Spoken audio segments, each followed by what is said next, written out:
కానీ ఈ విధంగా మాట్లాడి దాదాపు 13 సంవత్సరాలు అయిపోయింది. తెలంగాణ 13 సంవత్సరంలో పడుతున్నది. ఈ సమయంలో మా తెలంగాణని అవమానపరచొద్దని పవన్ కళ్యాణ్ గారు బేషరతుగా క్షమాపణ చెప్పితేనే తెలంగాణ ప్రజలు క్షమిస్తారు.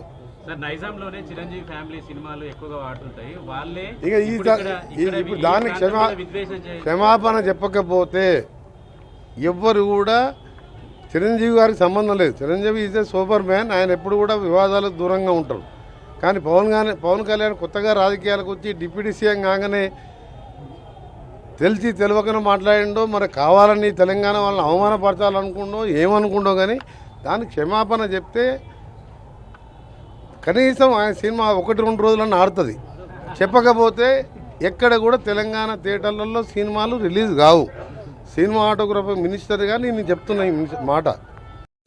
దిష్టి తగిలింది అనే పదం అంత పెద్ద తప్పని నాకు ఇప్పటి వరకు తెలియదండి బాబు. నిజంగా చిన్నప్పటి నుంచి పిల్లలు స్నానం చేయించేటప్పుడు రోజుకి 2 సార్లు ఉదయం సాయంత్రం ఎరుగు దిష్టి పొరుగు దిష్టి ఊళ్ళో వాళ్ళందరి దిష్టి తుప్పు అంటాము. పెళ్లిళ్ళు అయినప్పుడు పెళ్లి కూతురు పెళ్లి కొడుకు ఇంట్లోకి వచ్చినప్పుడు అందరి దిష్టిని తీసేసి వాళ్ళ ముందే ఇసిరేస్తాంటాము. ఆ దిష్టి తీసిన అన్నీ కూడా అదంత పెద్ద వాడని తెలియదు. ఇంకా అంటే ఇంక నుంచి ఆ మాట కూడా వాడకూడదేమో బహుశా. ఇప్పుడు ఆ ఇరుగు దిష్టి పొరుగు దిష్టి అంటే ఇరిగింటోళ్ళు పొరుగింటోళ్ళు అదే పక్క పొంటి ఇరుగు పొంటోళ్ళు అంతా చిట్టి మీద పడిపోదురేమో మా దిష్టి అంటావా అని.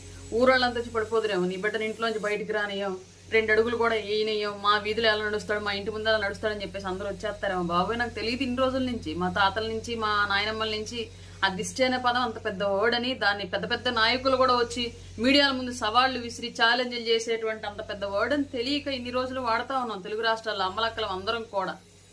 పనికి మాలినోళ్ళంతా మోపోయారు రాజకీయాల్లో. తెలుగు రాష్ట్రాల్లో వచ్చి దేనికి మాట్లాడాలో తెలియదు, దేనికి పట్టించుకోవాలో తెలియదు. అమ్మలక్కల జాగ్రత్త. ఇంక నుంచి దిష్టి తీసేటప్పుడు కూడా ఇరుగుపంటు పొరుగుపంటు అనకుండా ఉండ్రి, జరంతా గమనించుకోవాలని ఉండ్రి. లేదంటే ఇంటి మీదకి వచ్చి పడిపోదు, లేదంటే మీ బిడ్డని ఇంట్లో బయటికి పోనీయకుండా మా ఇంటి ముందుకు అడిగేసి ఒప్పుకో అంటారేమో. జర చూసుకోండి మళ్ళీ.